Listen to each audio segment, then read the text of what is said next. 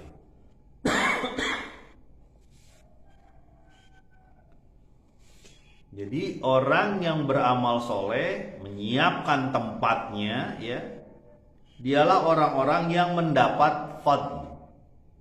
Hadza min fadli Rabbi. Ini adalah karunia. Dia dapat kurnia dari Allah. Dia dapat keberkahan dari Allah.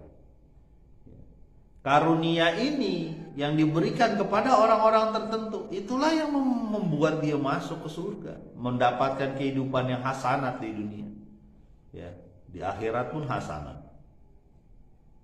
Dari karunia Allah. Karunia Allah itu bisa dicari dengan apa? Amal soleh.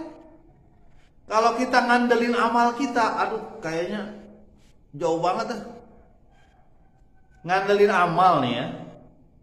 Kalau kita ngandelin amal, aduh, sholat jamaah kita juga belentang-belentong kan?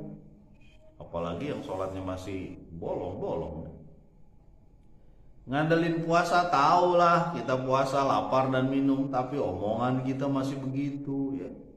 Pandangan kita juga belum dijaga ya. Bisnis kita ketika puasa saja itu masih banyak yang jelek ya. Sebagian dari kita, tidak semua. Ngandelin sedekah kita, waduh, sifat pelit kita masih kuat ya.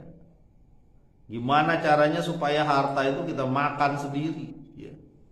Kalau perlu nih ayam dipotong tuh, bulunya juga kita makan kalau perlu lah. Ya. Ceker kukunya kita makan juga. Heehnya juga kalau perlu kita makan. Saking pelitnya kan itu ya. Makanya sebenarnya perumpamaan zakat atau sedekah tuh kayak gitulah, harta kita mau gak kita makan tuh kira-kira bulu-bulunya itu kan enggak ya. Ya, tulang-tulangnya itu kita telan semua, itu kuat bener nih orang, telan pasti diberikan ke orang. Lagi itulah contoh perumpamaan harta itu ya.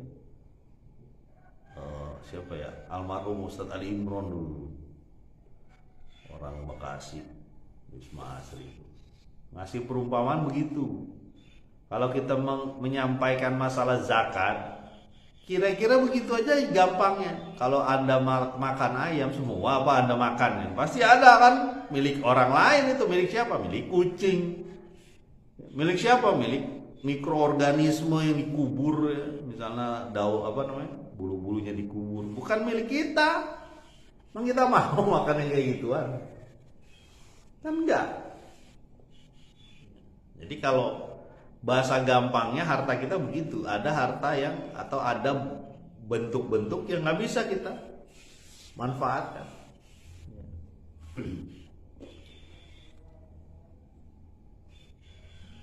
Wa amilus solihati min fadli. Kita dapat kurnia dari Allah. Nah, kurnia ini berhubungan dengan ridho dari Allah. Ya. Orang yang dapat kurnia ini, kalau Nabi di zaman Nabi itu sering disebutkan, dia masuk surga, dia masuk surga, dia masuk surga.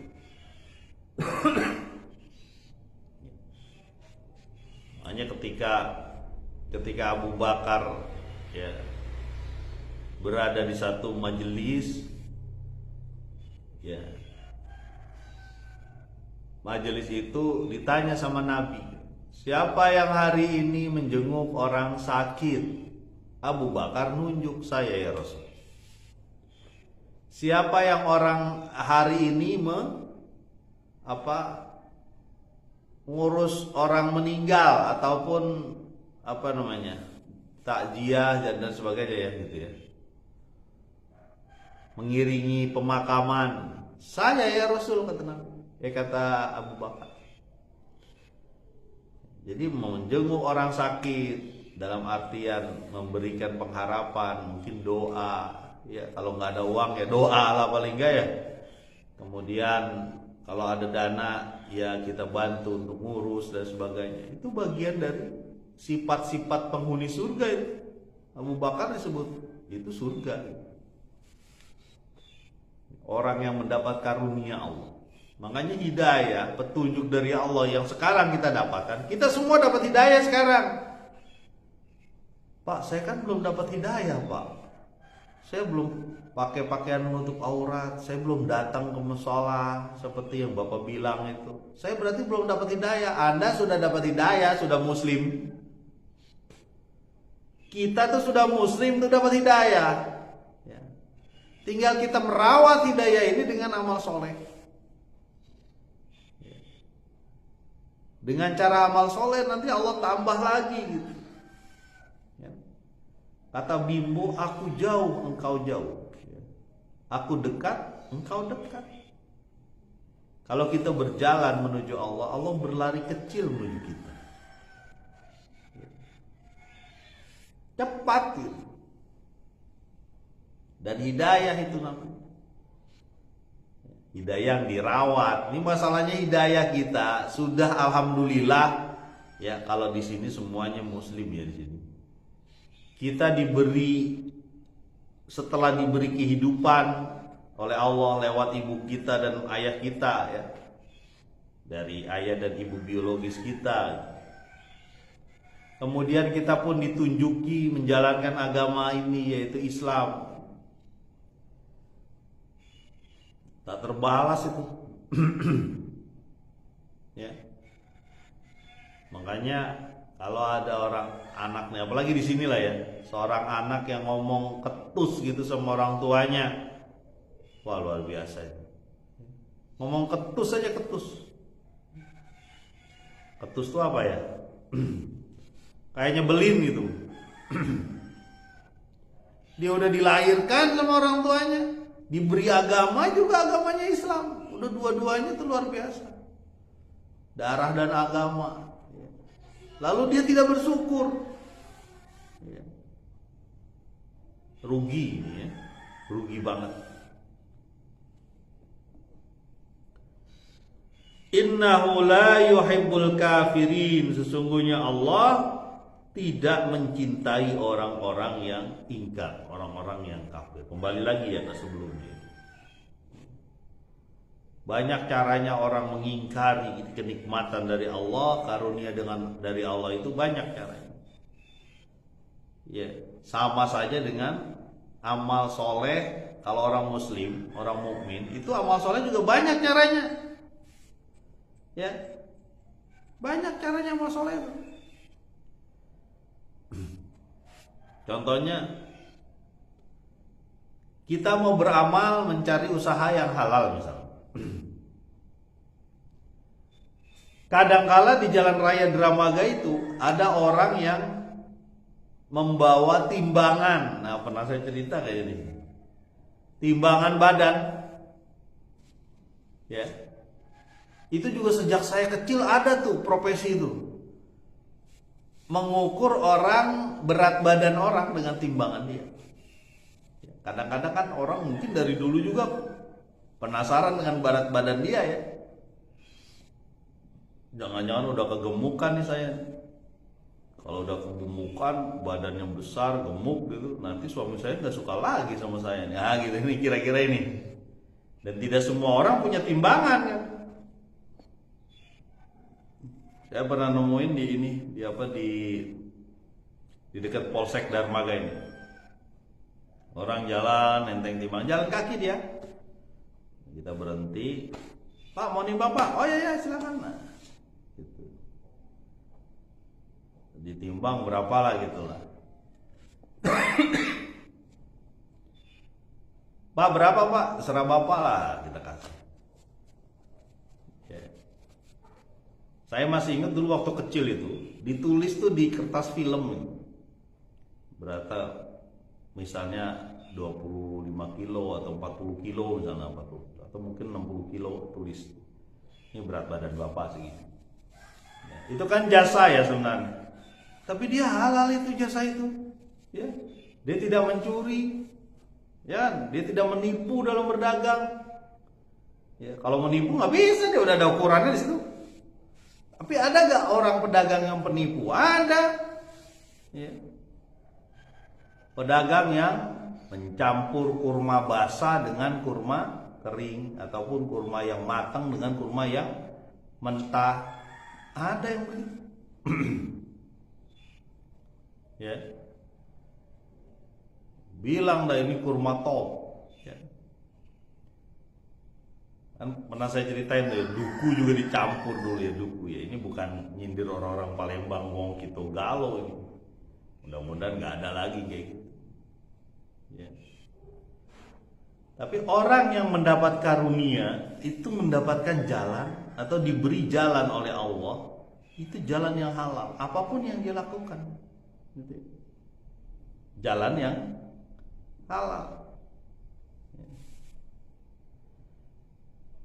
Ketika contohnya dia menikah,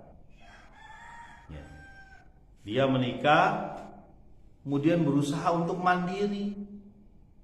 Apa yang dia lakukan? Dia ngontrak, dia cari sendiri rumah, walaupun dia nggak punya uang. Dia kontrak, dia ingin mendidik anak dan istrinya dengan dirinya sendiri. Tidak dipengaruhi oleh keluarganya atau nenek dan kakeknya. Bukan tidak boleh tinggal di rumah nenek dan kakek, bukan tidak boleh, cuma akan kesulitan dalam mendidik anak. Kenapa? Karena nenek dan kakek cenderung lebih sayang kepada cucunya. Ya. Sayangnya bisa lebih-lebih. Katanya ini katanya. Belum tentu juga ya. Saya belum jadi nenek dan kakek. Belum jadi kakek. Kakek murid iya. Ada beberapa kasus memang ya, orang-orang yang masih tinggal dengan di rumah mertua itu banyak masalah. Di rumah mertua tuh banyak masalah, walaupun sebaik apapun mertuanya itu. Kalau nggak mertuanya, iparnya nanti masalah gitu kan. Makanya bagus kalau kita bisa berdiri sendiri. Kalau kondisi belum bisa,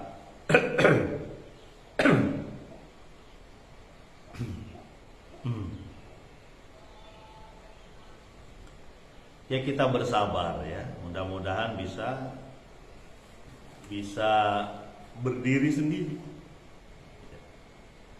Walaupun berat. Ada yang berdiri sendiri dengan cara ngontrak di satu tempat sempit, apalagi kalau di Jakarta ya. Tapi dia berdiri sendiri bareng sama keluarganya, nggak apa-apa. Udah gede dikit anaknya, ditambah lagi kontrakannya yang lebih besar, mungkin kamarnya 2 ya. Tapi sepanjang kita mau berdiri sendiri, mau berusaha untuk melakukan kehidupan ini dengan cara sendiri, bersama-sama dengan istri, insyaallah ada aja caranya. Pak Arfan nih ngomong penelitian apa pengalaman?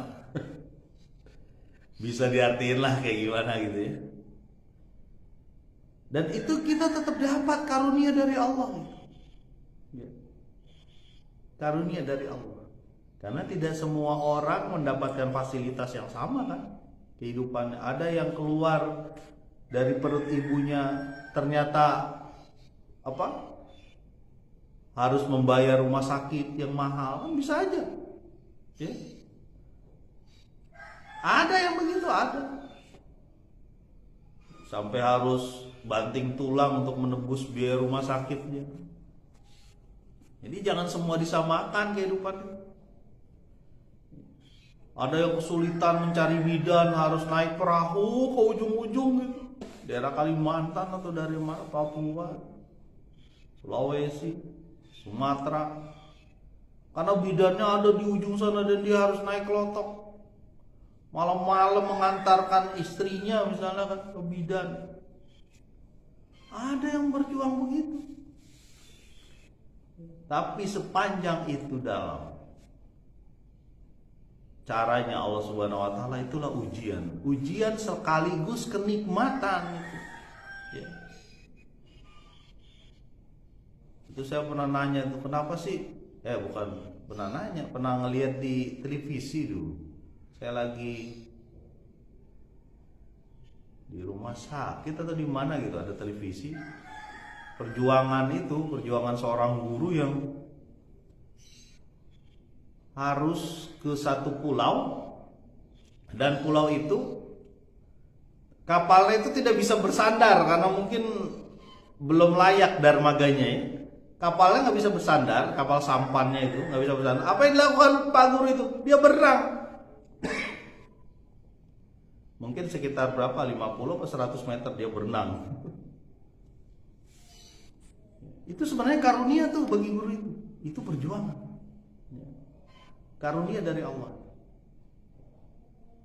Mau bidan desa, mau guru di pelosok, termasuk juga kehidupan teman-teman di, nggak usah jauh-jauh, di Lebak misalnya tuh. Saya ada kawan. Untuk nyampe sampai tempat Lebak itu, sampai kampung Lebak itu, ya daerah Lebak nih, Banten, itu dia menaiki ya motornya itu, menaiki namanya tanjakan langit. Apa tuh tanjakan langit? Kalau dia naik motor di tanjakan itu kelihatan langit, berarti curam. Sampai dia disuruh turun sama tukang ojeknya itu, sama orang situ. Pak, turun dulu ya Pak. Ya. Tukang ojeknya turun nih. Tukang ojeknya, penumpangnya turun. Kemudian tukang ojeknya itu ataupun orang asli situnya naik terus pakai motor, gitu. Sampai suaranya nggak kedengeran saking jauhnya tuh. Pelan-pelan gitu suaranya terdengar tapi sayup-sayup gitu.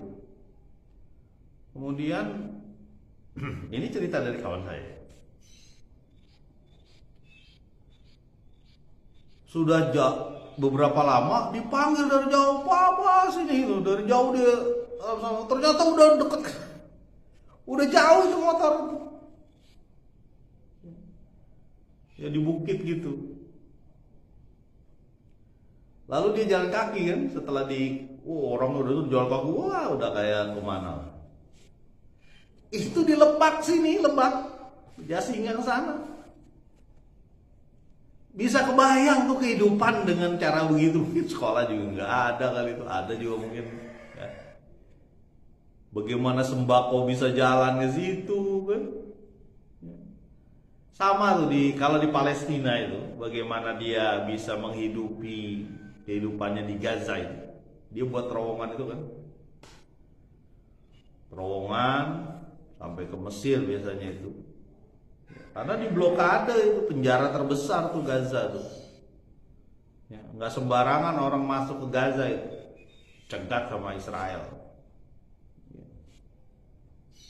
Tapi tetap ada keberkahan di situ. Ya. Gimana nggak berkah itu? Anak-anaknya juga rajin baca Quran. Makanya waktu ditanya apa ibu kota Israel, nggak ada. Anak-anaknya ngomong gitu, nggak ada. Dia nggak punya ibu kota. Kalau bahasa lain kita itu, dia itu nggak punya negara. Yang punya negara ada Palestina. Ya. Palestina. Pendukung Palestina ya Pak Arman, dukunglah. Kaum Muslim kok. Jangan ngurusin orang lain Pak Arman. Ya orang sini juga kita urusin. Orang lain diurusin, negara lain diurusin, negara sini juga kita urusin. Ini ketika orang lagi membantu negara lain, ya negara sesama Muslim itu, kita nggak nyebut negara lain lah, saudara kita yang tinggal di negara lain. Itu sirik aja bawaannya, iri, diutak-atik lah. Ya, Ustadz ngirim sumbangan, diminta utang jawabannya inilah, wah ditilep, waduh naudzubillah. Ada orang-orang kayak gitu dan ngaku Muslim tuh, naudzubillah.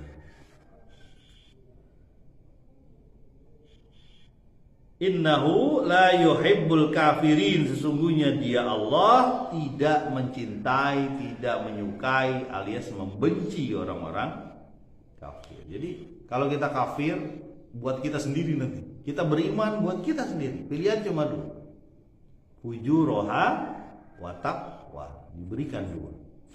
Kita mau pilih mana? Pilih setengah takwa? Nggak ada. Kalau takwa sekalian, kalau fujur sekalian, ya. Karena di sana cuma ada dua tempat. Kita menyiapkan yang mana ini? Ya. Mudah-mudahan bermanfaat. Subhanakallahumma wa bihamdika asyhadu an la ilaha illa anta astaghfiruka wa atubu ilaik. Assalamualaikum warahmatullahi wabarakatuh.